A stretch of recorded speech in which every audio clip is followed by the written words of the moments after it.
Pump up the volume on your parenting with Parent Pump Radio. Tune into something different that makes a difference. At Parent Pump Radio, instead of a ripple, we choose to create a splash. Get energized, get inspired, and get informed with how to parent in the new millennium. With your host and parent coach super guide, Jacqueline T.D. Wynn. Hi, we're here to pump up your parenting skills, pump up your knowledge, pump up your energy. Welcome to Parent Pump Radio. Go to parentpumpradio.com to leave your questions, comments, and suggestions for future shows, and subscribe to our RSS feed so you'll be automatically notified of new shows. Our show is available on iTunes, Google Play, Stitcher, and syndicated on missionsradio.org and oneideaaway.com.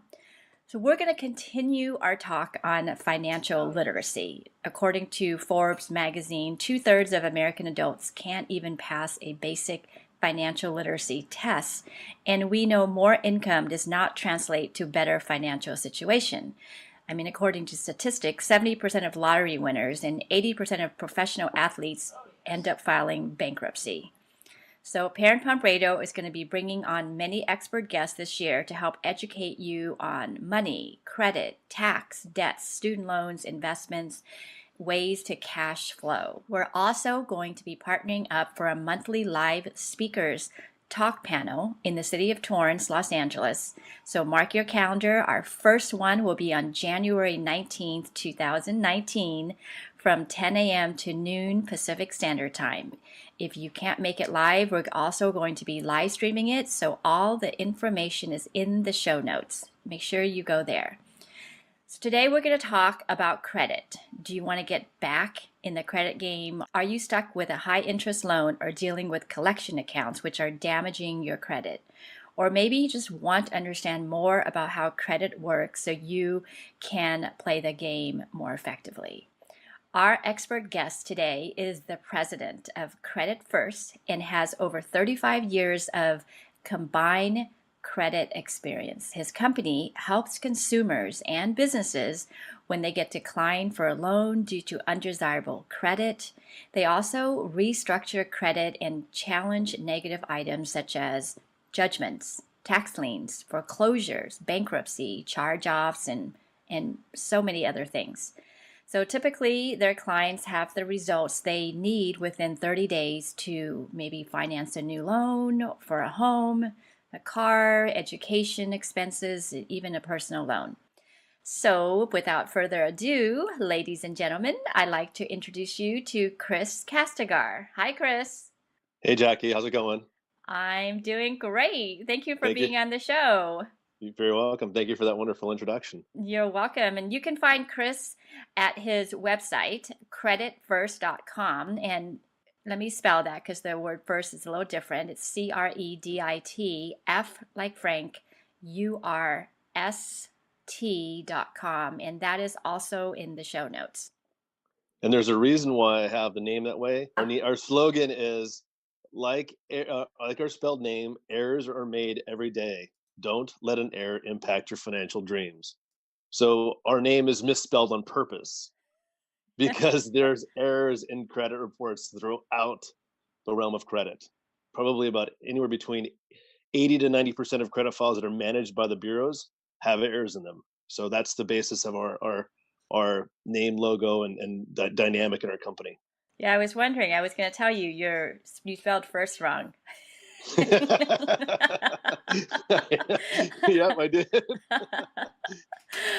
So first of all, I want to know more about you. What made you decide to go into this kind of business? Well, so before getting into this, in the basic credit world, I was involved in the mortgage world. So I was doing financing up until like 2008 when kind of the mortgage world imploded. I had my father passed away. And so for me, I also became a full-time dad of my kids. So for me, it was a change in how I wanted to operate and kind of go through the journey of life and how to deal with being of an available father for my boys, as well as being, employed and making money to support them as well at the same time. So this started evolving over time, and probably in the last 5 years, it's just kind of taken shape into a different direction. So I've kind of been searching out, researching, understanding how like the laws are in place for people that are dealing with credit issues, or laws that are in place for how the banks are reporting information, how the bureaus are supposed to manage information. So all that information just came to my knowledge base. Kind of, I self-educated myself, and being that I understood credit really well, I understand finance really well, it just kind of was a good fit. And that's kind of how this business evolved and became such a, kind of, now we're one of the unique companies that does things from a legal perspective, but also in a very passionate and quick route. There's a lot of companies out there that they take time.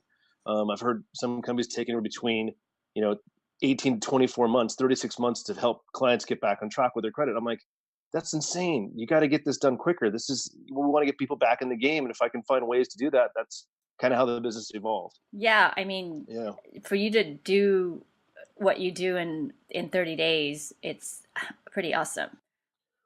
Yeah. And it's not just 30 days. I mean, a lot of clients do get results, but typically most clients are between, say, 3 and 6 months. That's a normal window. Yeah. But most companies out there don't do it within 3 to 6 months. They're doing it, like I said, in between 18 and 36 months. So It's a different animal. Yeah. You have to know how to play the game to get into that, to help people out in that space. So let's talk about the game. Tell us what credit is, and what's the biggest misperception people have about this subject. Okay, so the misconception, I think, is what you're wanting to get to. Right. Credit. This is the easiest way to understand credit.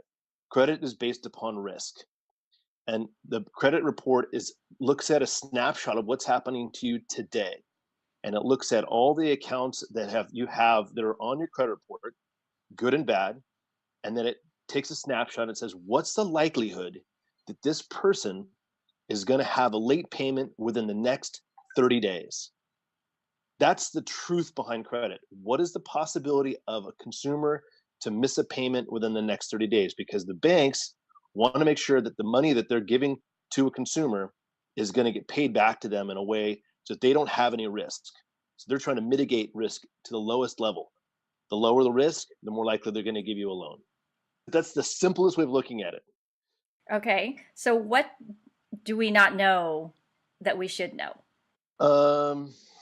That's a loaded question.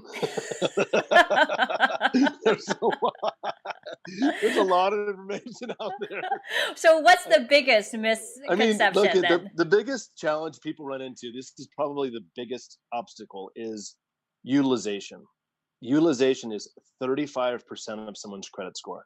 And utilization is, if I have a credit card and the limit, or let's just use credit cards. Those are the easiest ones to use. So if I have a credit card and let's say the limit's $10,000, and my balance on that, when it reports every month to the bureaus, is $9,500, that's a 95% utilization.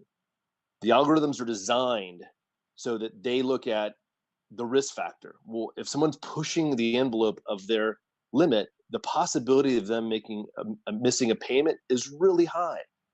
So that's why they always give you a better value. The lower the utilization, the better the credit. Okay, that makes sense. That's probably the biggest one that people run into. The thing I find it interesting is a lot of people say, well, I pay my credit card off every month. I'm all, hey, that's great. But do you know when your credit card reports every month? And this is another challenge. And this is kind of one of my little trade secrets that most people don't realize, is you have to figure out what day of the month the banks report that balance. And that day could be different from your statement date. Most of the time it's the statement date. Like I have a Capital One card. My payment's due on the 20th. They report on the 23rd. That's a normal time frame. So if I pay it before that time frame, then they report it 3 days later. Sometimes the payment's due like on the 12th of the month, but they don't report till the end of the month. So whatever your balance is on that day of the month, that's going to get reported to the bureaus. So let's say you have a huge, you purchase something for like a few $1,000s, and you have to make that payment. Whatever that hits the credit report, the balance is going to be that on that day. That's the challenge that people run into. They don't realize the date of when they report the balance to the credit to the bureaus. If people know that information, that will give them one leg up on the reporting or how they can manage their credit. So will the banks or credit card tell you what day they reported? No, they don't. But Another little trade secret. Credit Karma, which I don't use normally to check credit scores, but I use to get information, does tell you the date that they update the report. And then one thing that's nice about Credit Karma is they'll allow you to pull a new report every 7 days.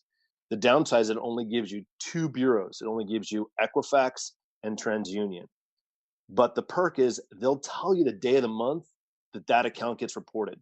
So you can kind of get a leg up if you need to do some, tweaking on your credit to try to get, a good credit score, just managing your credit. That's probably the one trade secret that most people don't understand. So to go to Credit Karma. Yeah. They're great for getting information. They're not great for scores.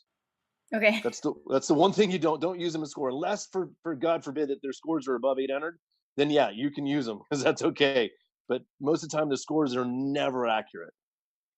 So you have to go directly to the credit bureau to get the accurate score then directly. So credit reporting is done because if, let's say, a consumer wants to find out what the credit score is, you have to pay for a score. Credit Karma is a free service. So if you want to find your credit score out, there's different sites out there. These are the sites that I like that provide good credit scoring. One is Experian.com. I love them. Another one is Credit Check Total. And another one is Free Scores and More. Each one of those sites will provide a good basis of what the credit score could be. It's pretty accurate when someone goes to pull their credit after using those sites as a basis to know exactly what their credit score is. So then Credit Karma is just to show information that's going on. Just information. It's the best site to get the best information. Just for purposes of information gathering only. Don't use it for anything else. Okay. If someone's putting a negative report on your credit, you'll be able to find that on Credit Karma. Yeah, if there's a negative account reporting, you'll be able to know the name of the company, but you won't know the account number. That's another little tidbit that's horrible with Credit Karma. It doesn't give you all the information. So for me, I can't use it in our line of work because there's no account number on it. We need account numbers when we just do disputes. That's important. When you do a dispute, you have to dispute it and you have to put the name and the account number and then send it to the bureau so they know which account you're dealing with or they're dealing with. For most people, I think credit cards probably hold a lot of their scores, right? Yeah, that's a lot of the utilization we're talking about. Yes, that's correct. If you're using your credit card and you're paying the cards off every month, how does that change, or does it change for some people? So these are the two things that are the biggest scoring factors on your credit report. One is the utilization, and the other one is credit history, payment history. So if I've been making my payments on time every month. So when it comes to credit cards, utilization is, if you want to keep it below 30%, that's the kind of the magic point. 30% and lower is always the key level of where you'll see your scores having a stronger, less risk factor. Remember, it's always based on risk. Credit is a risk factor for the banks. It's a module that they have in place. The algorithm focuses on risk. That's it. So what do you mean by 30%? Like 30%? Okay, so if I have, here's a perfect example, okay? There are credit cards out there people go and get, and they're $500 limits. I got a new credit card. It's $500 limits. I'm like, that's great. Good for you. Except they keep a $450 balance on it. So that $450 balance is now 90% utilization. So a 30% utilization on a $500 card is $150. So there's a massive gap in that amount, because a $500 card, your utilization can go really quick. I mean, you go buy a plane ticket, done, it's gone. Right. $400. There you go. You've almost 80% utilization. So the reality is you've got to be careful. And the smaller cards are classified as starter cards. A bank's not going to give you a decent credit card account of like $5,000 if you have only a $300 or a $500 credit card in your account. You need to have larger limit cards. Here's another cool little trade secret for most people: getting an authorized user account on a credit card. An authorized user is, say, let's say I have an American Express account and I've got a $10,000 limit on it. I can give someone as an authorized user, so they basically are inheriting all my good credit history. So let's say, like, I have my boys and I've put them on my Capital One accounts. So they're now inheriting my good payment history. So when they go to get credit cards and they turn 18 or they want to get a credit card, they'll have 2 years of payment history or more on their credit report. So the bank will go, oh, here you go. Here's a credit card for maybe $2,000, whatever it might be. But they'll have that history on the report, which is great for people that need to boost their credit scores or build it for that matter. Okay, good to know. Better make sure that you're monitoring your teens' credit card use if you're going to authorize them on your Yeah, card, though, right? definitely. Or just put them on your account. Just don't give them the card. That too. You could do that too. Yeah, the coolest thing is an authorized user. You don't have to give them the card. You can just put them on and never give them the card, so they can get the credit They get the worthiness, credit. but they don't get the card. There are people out there who pay credit cards every month, but their credit score doesn't change. Why is that? There's a lot of factors that could come into play. They could have late payments. They could have a collection. They could have things that are on the report. That's a hard one to kind of give it a specific answer to without really kind of looking at each individual person's specific situation. I have clients that contact me and ask me, over the phone, hey, my credit score is 550. Can you tell me why? I'm like, yeah, I would. It's like going to the doctor saying, hey, doctor, I need some meds because I'm sick. And the doctor's like, well, I got to do an examination on you first. Okay. It's the same Makes thing. sense. Makes sense. It's hard. I mean, it's very visual in the space of understanding what's on the report. So, yeah. If you do have something negative on your credit report, do you have to go to a company like yours, or can you No, dispute it yourself? no, you can totally dispute it yourself. This is the thing that I'll give one of my this is another trade secret of mine that most people don't realize. The reason why our company is so successful is we put the burden of proof back on the company reporting it. So let's say you have an account with Citibank and you have a 30-day late. Um, Citibank has to be able to prove that beyond a reasonable doubt. So like there's going to be complete 100% verifiable proof. So let's say, okay, great. I was 30 days late in say October of 2018. You can dispute that, but you have to say I was never late in October 2018. So you're putting the burden of proof back on the company that's reporting it. Because what happens in the process of this arena is the bureau will go and verify the information with the bank. They'll do it electronically. Most people, what happens when they do it themselves, they write this long story and they'll detail every little tidbit about what they're doing.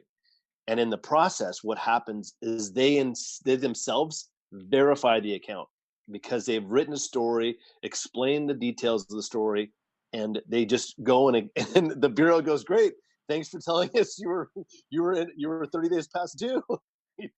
So it's challenging because what happens is you want to use the philosophy less is more. So if I say I was not late in October 2018, please provide records or proof, it puts a burden of proof back upon the other party. So that gives the consumer the power to then do that. So they can do it themselves. Just be careful. Don't write a story. Don't explain yourself. Just specify I was never late, or keep it simple and put the burden of proof back upon the other party. So just basically say I was not late. So give me And the the proof date, that I was. and give me the date. You always have to put the date of the time frame if something was incorrect. I was not late on this time this year or this month this year. You give them this specific date because then they have to prove that.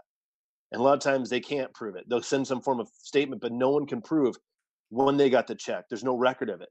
It's a process. It's all about evidentiary, evidentiary rules. So if you can show me the evidence that I was late, then great. But if I they was so late. so If say they that, can't, but say the payment was due October 1st, and they show that your payment didn't get credited until October 15th, can they just show you that? if it's due October 1st and you pay it by the 15th, you're not 30 days past due. So you need to show, and if you have a record of the cash check and shows when it was cashed, that's another level of evidence. So just the reality is you want to put the burden of proof back on the other party. You always put it back to the banks because they're the ones that are reporting the information. They're sending to the bureau, so they have to have complete transparency and 100% accountability. If you ask to verify it, and this is the other thing, this is what I love. How's your name spelled? Jacqueline, I know you have a very unique name and will you spell it? Yeah. But I'm sure people mess it up all the time. Yes. Yeah. So that's not you. I'm sorry. My name is not spelled that way. That's not me. You know, My the first simplicity of it is, name, my last name. yeah. So it's a very common mistake, and people remember your companies that are putting data entry into their accounts. If somebody hits an I instead of an E, like my name, that's inaccurate. 100% verifiable and accurate. My name is not spelled that way. That's inaccurate. It's got to be removed. End of story. That's the simplicity of it when you get down to brass tacks. I think a lot of people probably want to know more about that. Maybe another show. That's not That me. I might, don't owe any of that that debt. You got the wrong person. that's the wrong person. What do you mean I owe $100,000? Nope, not me. That's not who I am. Look, here's my driver's license. Here's my passport. Oh, you're right. We spelled it wrong. Sorry. Okay. So I hear collection accounts are probably the worst accounts to have listed on your credit report. And That if is I so true. right, So true. so that is true. Yeah, So they're the worst. so It's if you do have Go a ahead. collection account that's reported in your credit, what can you do, because that's going to be there for a while. Okay, so this is a really interesting situation, and a lot of people don't. I don't know if they recognize this. Maybe people have seen my video upon when it comes to collection accounts, but collections accounts are third-party debt buyers, which means the originator of the account has sold it, which means your relationship, and think of this in a contractual relationship.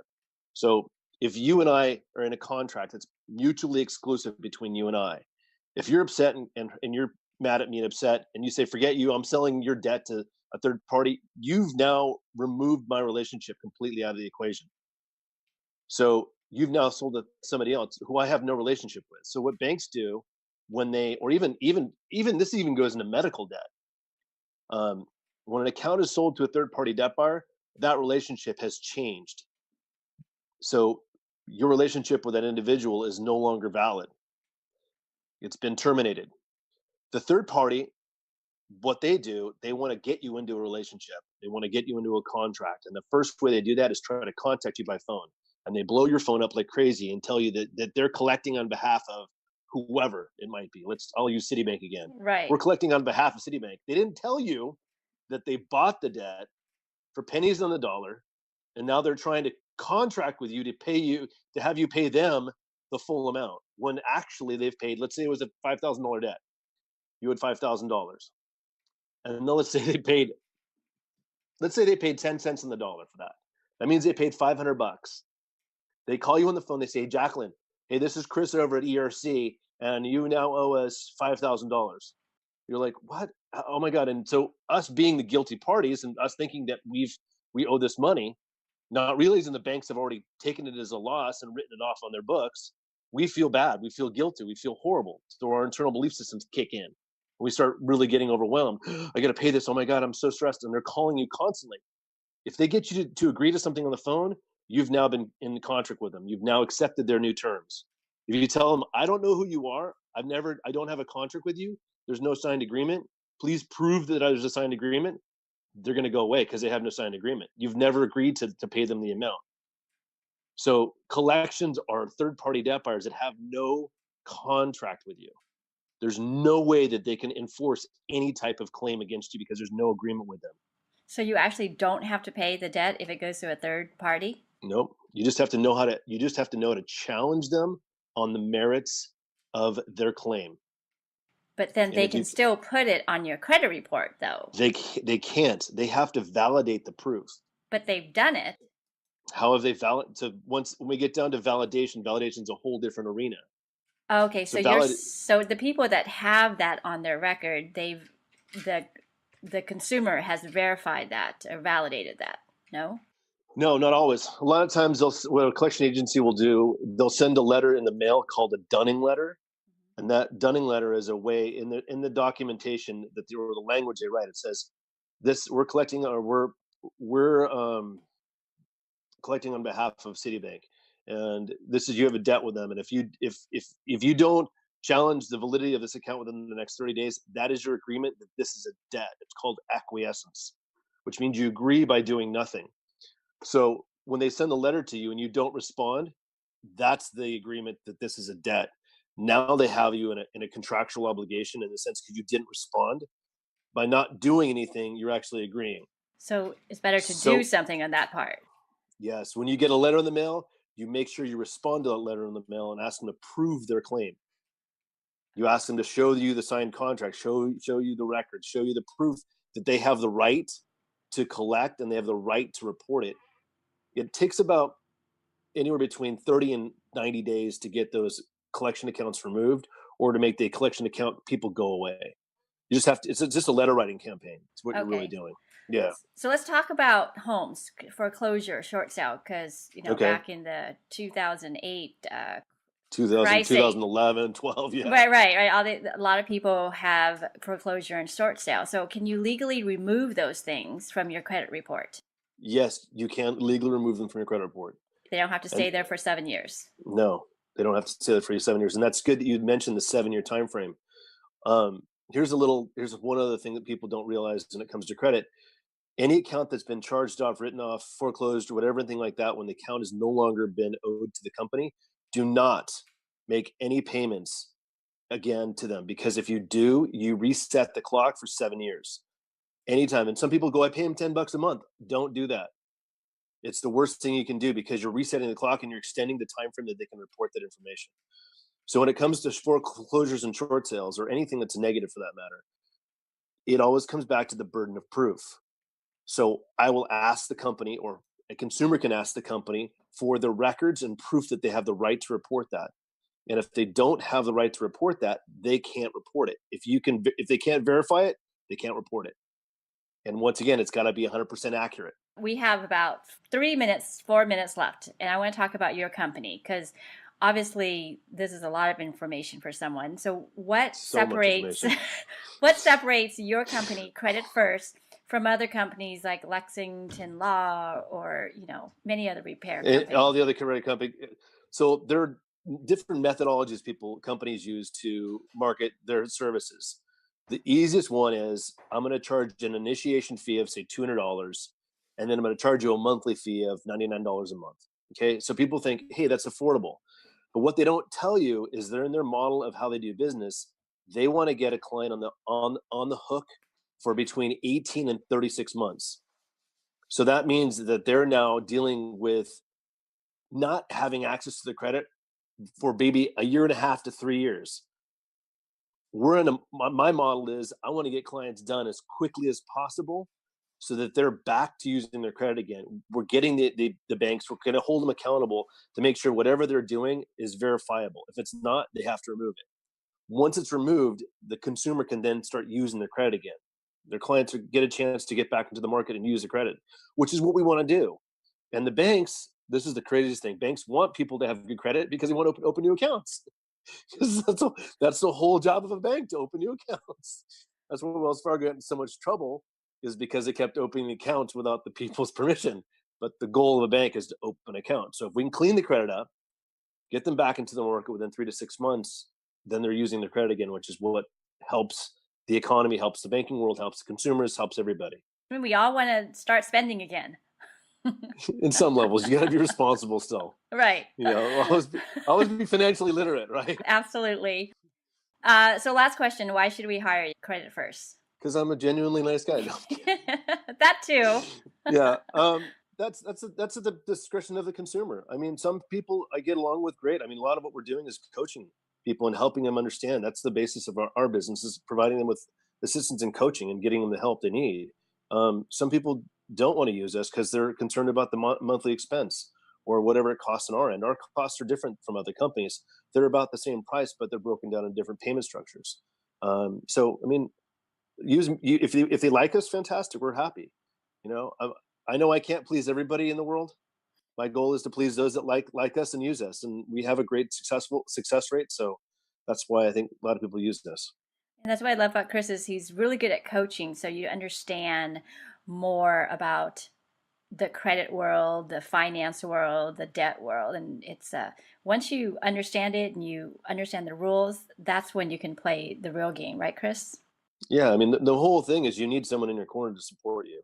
Yeah. A lot of the bigger companies they're going to only focus on just, getting the monthly the monthly client that pays on a monthly basis and just kind of just going through the process of every month. My goal is educate, get them fixed in a quick amount of time so they get back in the market, and now they have a set of tools that they can use now moving forward. That's the goal, because I want to have someone be knowledgeable in their credit and how to use it properly, take full advantage of it. So in 6 months they can use it again. In 6 months they get new credit. They know how to properly use it. They're buying homes, how to use it properly to get into a house or an investment property or whatever it might be. Even in businesses don't realize that business credit's another area that that most people don't understand. And business credit's a massive, massive challenge, because when business owners go to get a mortgage or not a mortgage, but like a line of credit or anything in their from a bank, sometimes they'll get declined because they don't realize that they have late payments in their business. That's a whole different category that I will not get into at this point, but that's another area that's challenging too. We will have to schedule you to come back and talk about business credit another time. So That'd be awesome. Chris's website is Credit Furst. Again, that's credit, FURST.com. It's in the show notes. And he is also going to be one of our speakers for the January 19th lineup event from 10 to noon Pacific Standard Time in Torrance, Los Angeles. And check the show notes for more information about that monthly talk. Okay, Chris, well, thank you so much for your time. Thanks, Jackie. And listeners, until next time, always be learning and always be growing. Thank you so much for joining us today. Go to parentpumpradio.com and click on the pink box on the top of our homepage to listen to our new and archived shows. To be instantly notified of new episodes, subscribe to our RSS feed. The RSS feed button is located at the top of the page where all our shows are featured. And after listening to the show, go to parentpumpradio.com or our Facebook page to leave your comments, questions, and topic suggestions.